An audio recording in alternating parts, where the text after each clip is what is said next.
لا إله إلا الله الله أكبر. Ravi vraiment de vous retrouver, chers téléspectateurs, dans cette édition tout à fait consacrée à la fête du Grand Bayram d'Aïd al-Adha et au tourisme ici en Égypte. Oui, c'est un moment fort pour les musulmans, pour même le monde arabe, car aujourd'hui on célèbre la fête d'Aïd al-Adha.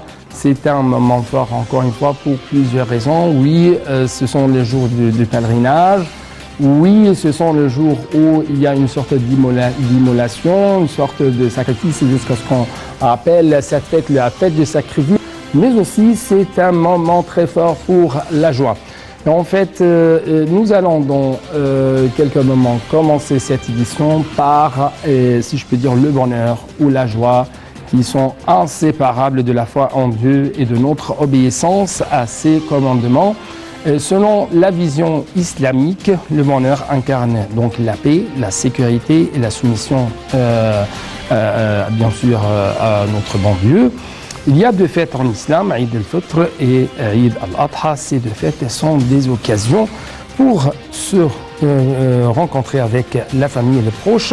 La fête d'Aïd al-Adha que nous fêtons aujourd'hui est aussi synonyme de partage, synonyme de générosité, mais aussi de solidarité avec les pauvres et les nécessiteux. Réjouissez donc vous, soyez heureux, demeurez positifs et soyez en paix. Voilà ce que nous enseigne l'islam par l'intermédiaire du Coran et de la Sunna du prophète Mohammed, que la paix et la bénédiction d'Allah soient sur lui. Donc, dans quelques instants, je dois vous laisser avec ce reportage signé Salih Hamid et Shehnaz Ismail. Après ça, on va prendre un petit appel pour savoir comment l'islam incite les gens à la joie et au bonheur. عيد مبارك, come on let's celebrate. عيد سعيد, let's enjoy this happy day. عيد مبارك, come on let's celebrate, celebrate. Le Grand Bayram est la fête de l'immolation et se rattache essentiellement au rite du pèlerinage. Cette fête marque l'assujettissement d'Ibrahim à l'ordre du Dieu le Tout-Puissant, en étant prêt à sacrifier son fils Ismaïl. Mais, vu sa foi parfaite, il était récompensé en changeant son fils par un mouton. Ibrahim est le premier être devenu musulman et fait le modèle d'un idéal croyant qui n'a pas hésité à sacrifier son fils pour Dieu le Tout-Puissant. Chaque année, cette festivité indique la fin du Hajj, les commémorée après la station sur le mont Arafat. La commémoration de Aïd al-Adha est réalisée par chaque famille en égorgeant un mouton ou un bélier étendu sur le côté gauche et la tête adressée vers la Mecque. Le mouton doit ensuite être partagé en 3 parts égales, une pour la famille, une pour les voisins et amis, et la dernière, composée des meilleurs morceaux, étant réservée aux pauvres. Cette fête, qui est plus qu'un simple événement religieux, est l'occasion pour se rencontrer avec la famille et les proches.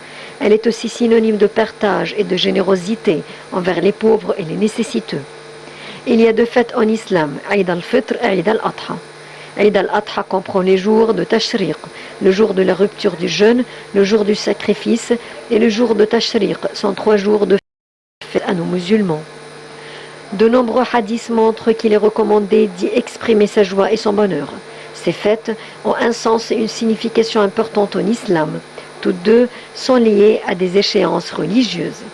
L'Aïd al-Fitr est lié à la fin du mois de Ramadan. Le mois de Ramadan est le mois durant lequel le Coran a été révélé. Il était donc approprié de prendre pour fête le jour qui suit ce mois béni afin d'exprimer notre reconnaissance envers Allah, exalté soit-il, pour ses nombreux bienfaits envers nous, comme le fait de nous avoir révélé le noble Coran durant ce mois et le fait de nous avoir permis de nous conformer à ses ordres et de nous abstenir de transgresser les interdits, ainsi que pour avoir purifié nos âmes et leur avoir rappelé les bienfaits d'Allah sur elle. عيد مبارك, come on let's celebrate. عيد سعيد, let's enjoy this happy day. عيد مبارك, come on let's celebrate, celebrate. Donc que c'est un moment, encore une fois, de joie, du bonheur, de solidarité sociale. C'est ce qu'on va savoir. Comment l'islam prescrit aux musulmans de passer les fêtes et le jour férié, selon bien sûr les explications, plutôt d'après les explications, les éclaircissements qu'on va avoir à partir du niveau de la TV internationale avec cette intervention de la part de notre invité, Dr Kamel Gadallah, le grand professeur à l'université d'Al-Azhar. Vous êtes toujours le bienvenu sur la TV internationale et bonne fête. Merci et bonne fête pour vous, pour toute la communauté musulmane, soit en Égypte, soit ailleurs. Merci beaucoup, monsieur Kamel Gadallah. Et encore une fois, comment l'islam incite, encourage les musulmans à avoir du bonheur, à avoir de la joie pendant la fête et pendant toute leur vie? Bon, premièrement, l'islam apporte le bonheur à toute l'humanité à partir de son apparition dans l'Arabie, en fait, parce que c'était pour tous les gens, c'était la paix, c'était le bonheur, c'était la joie, c'était la fraternité, le sacrifice, la solidarité sociale, comme vous venez de le dire. Donc, il nous a invités tous à vivre en paix. Ya ayyuha alladhina amanu udkhulu fi s-silmi kaffa. C'est-à-dire, vous, le croyant, accédez-vous entièrement dans la paix, dans l'islam, dans la solidarité. Et aussi, il a dit à son prophète, وَمَا أَرْسَلْنَاكَ إِلَّا رَحْمَةً لِلْعَالَمِينَ. Nous t'avons envoyé que pour une miséricorde pour l'humanité entière, pour tous les humains. Donc, pour l'Eid, par exemple, nous avons plusieurs aspects de bonheur et de joie. Auquel le prophète sallallahu alayhi wa sallam nous a encouragés, nous a incité en fait à mener. Premièrement, il s'agit d'un jour tout à fait joyeux et tout à fait bien haut. Donc, il faut, d'après les traditions prophétiques, il faut des habits tout neufs pour cette occasion. Il faut aussi des festins organisés exprès pour cette occasion dans les maisons. Il y a aussi, par exemple, de donner de l'argent aux enfants pour qu'ils se baladent en joie, en gaieté. Vous avez, par exemple, c'est dans la maison. Il y a aussi ce rassemblement de musulmans pendant la prière de Grand Piram, la prière surrogatoire de Grand Piram, qui est tout à fait traditionnelle.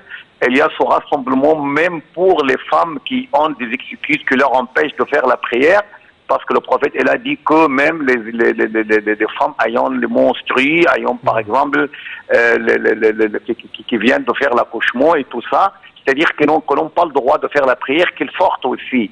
On a dit au prophète, mais ils ne vont pas faire la prière, il a dit, mais c'est pour participer à la fête des musulmans et à l'élévation du drapeau de l'islam. Donc, c'est un jour de rassemblement tout à fait joyeux. Oui. Aussi, par exemple... Donc, la fête d'Aïd el-Kibir ou du Grand Bahram, c'est un moment fort pour les musulmans, et c'est un moment de joie et de culte en même temps, parce qu'il y a toujours les pèlerinages qui se déroulent parallèlement en Arabie Saoudite, à la Mecque avec plus de précision. Et d'autre part, on trouve que c'est une fête du sacrifice, de l'immolation. Et ici, en même temps, l'islam nous enseigne comment les musulmans doivent être toujours très solidaires avec les autres, avec les différents membres de la société. Est-ce que vous pouvez nous donner plus d'explications à propos de ce point? Oui, en fait, pour le sacrifice, il s'agit d'un rite tout à fait, d'un rituel tout à fait polyvalent. Premièrement, le sacrifice est toujours à faire par les pèlerins à la Mecque. C'est d'une part. D'autre part, cette immolation aussi, c'est un signe de générosité et de dévotion vis-à-vis d'Allah. Le musulman dit à moi, je pourrais céder une bonne partie de mes biens ou bien faire la collecte toute l'année, par exemple, pour donner le sacrifice par dévotion vis-à-vis de mon Seigneur, gloire à lui, Azza wa Jal, subhanahu wa ta'ala. D'autre part, il s'agit aussi de cette solidarité sociale parce que, en fait, le sacrifice est à repartir en trois parties. La première partie, bien, la première portion, c'est pour l'homme, le sacrifiant lui-même et sa famille. La deuxième partie est destinée aux proches parents et la troisième partie est destinée aux pauvres et indigents. Donc, il s'agit en fait de cette solidarité familiale, premièrement, dans sa famille, et cette solidarité, en fait, dans le cadre des proches parents, c'est-à-dire de la tribu, entre guillemets. Et aussi, la troisième partie, c'est aussi une sorte de contact tout à fait sympathique entre lui et le pauvre et indigent de la société. Ouais. Donc, c'est un rituel tout à fait polyvalent, tout à fait dans l'intérêt non seulement de celui qui fait le sacrifice, mais aussi dans la société entière et au premier rapport, ses proches parents que pourraient avoir, par exemple, des différends avec lui, des litiges et tout ça. Donc, le sacrifice est censé dissiper tout ce qui pourrait être animosité, conflit, etc. C'est-à-dire, elle pourrait rétablir la paix interne dans la famille, la paix interne aussi avec les proches parents et la paix sociale à travers cette donation et cette générosité destinée aux pauvres. Donc la fête ou cette fête musulmane représente un moment de paix sociale. Oui, c'est tout à fait normal. Donc, je dois vous remercier infiniment. Je dois vous remercier infiniment pour de telles explications, pour de tels éclaircissements en ce qui concerne les différentes dimensions de cette fête musulmane, fête de sacrifice, du Grand Bayram, on appelle aussi Eid el-Kibir, Eid al-Adha, ainsi de suite. Merci beaucoup encore une fois. Et chers téléspectateurs, c'est tout à fait difficile de citer un pays plus magique que l'Égypte quand il s'agit de parler de voyage, de patrimoine millénaires, de paysages à couper le souffle et de richesses culturelles sans pareil. À l'occasion donc de cette fête du Grand Bayram, plusieurs endroits et lieux en Égypte ont été observés comme lieux destinés à y passer le jour férié de la fête. De son part, on trouve que le Haut Conseil des Antiquités a pris nombre de décisions en vue de relancer le tourisme, de développer les services présentés aux visiteurs, des sites antiques et musées et d'accroître en même temps la sensibilisation du public à l'archéologie et aux antiquités. Salih Hamd et Shahnaz Ismail vont vous donner plus d'explications.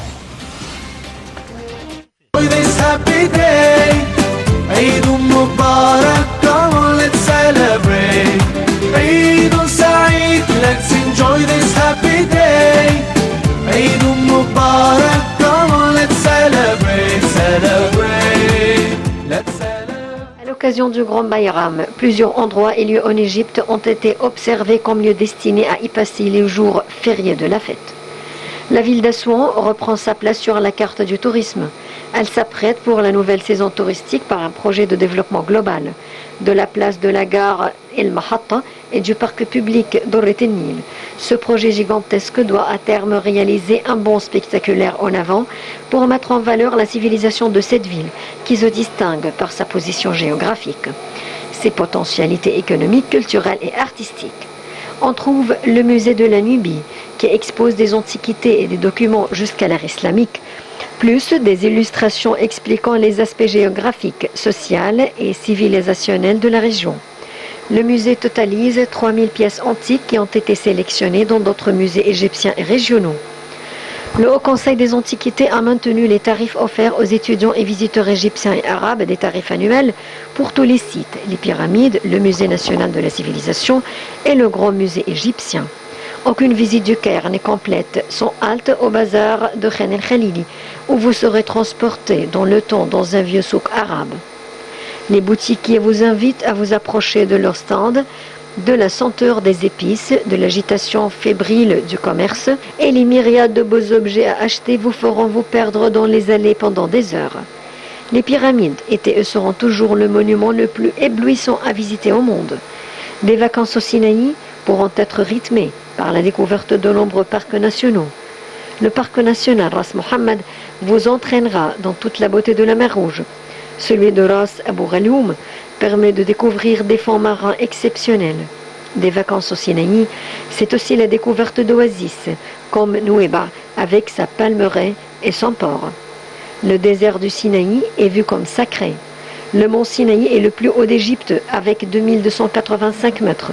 Au sud du Sinaï, découvrez Sharm el-Sheikh pour ses plages et ses spots de plongée incroyables. Le Conseil des ministres avait approuvé la prolongation de 3 mois de l'exposition Les Rois du Soleil à Prague, en République tchèque, après sa fermeture depuis le 27 décembre 2020, en signe d'application de la décision du gouvernement tchèque dans le cadre des mesures de précaution contre le coronavirus. سعيد, let's enjoy this happy day. عيد مبارك, come on, let's celebrate. عيد سعيد, let's enjoy this happy day.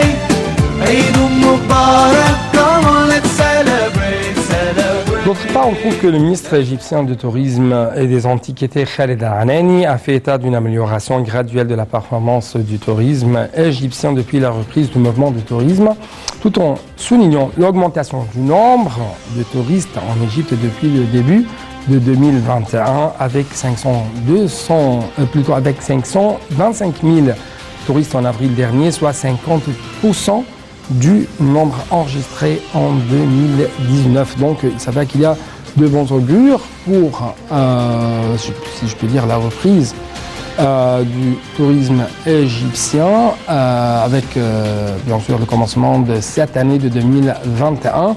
On va savoir un peu plus d'informations, un peu plus même d'analyse en ce qui concerne toutes les nouveautés et les nouvelles qui ont touché la scène touristique en Égypte, justement après ce reportage et à partir bien sûr de notre rencontre avec l'une des expertes les plus importantes dans le domaine du tourisme ici en Égypte. Donc Chanez Ismail et Sali Hamed vont vous donner plus d'informations. Let's enjoy this happy day. عيد مبارك, come on, let's celebrate. عيد سعيد, let's enjoy this happy day. عيد مبارك, come on, let's celebrate, celebrate. Le ministre du Tourisme et des Antiquités, Khaled Al-Anani, a fait état d'une amélioration graduelle de la performance du tourisme égyptien depuis la reprise du mouvement du touriste. El-Anani a souligné que le taux d'infection au coronavirus dans les gouvernorats du Sud-Sinaï et de la mer Rouge est presque inexistant. Le ministre a passé en revue les traits du plan touristique dans le cadre de la stratégie 2030 et a souligné que les arrivées de touristes internationaux en Égypte ont augmenté de 40% par rapport à la même période avant le coronavirus. Le ministre du Tourisme et des Antiquités a déclaré lors d'une réunion du conseil d'administration du Fonds du Tourisme que le ministère travaille actuellement pour la première fois à préparer une base de données électroniques comprenant des archives de photos et de films promotionnels pour tous les gouvernorats et les divers sites touristiques et archéologiques d'Égypte. L'Égypte a salué la décision de la Russie de lever son interdiction sur les vols charters effectués par les compagnies aériennes russes vers les stations balnéaires égyptiennes sur la mer Rouge, après près de 6 ans de suspension.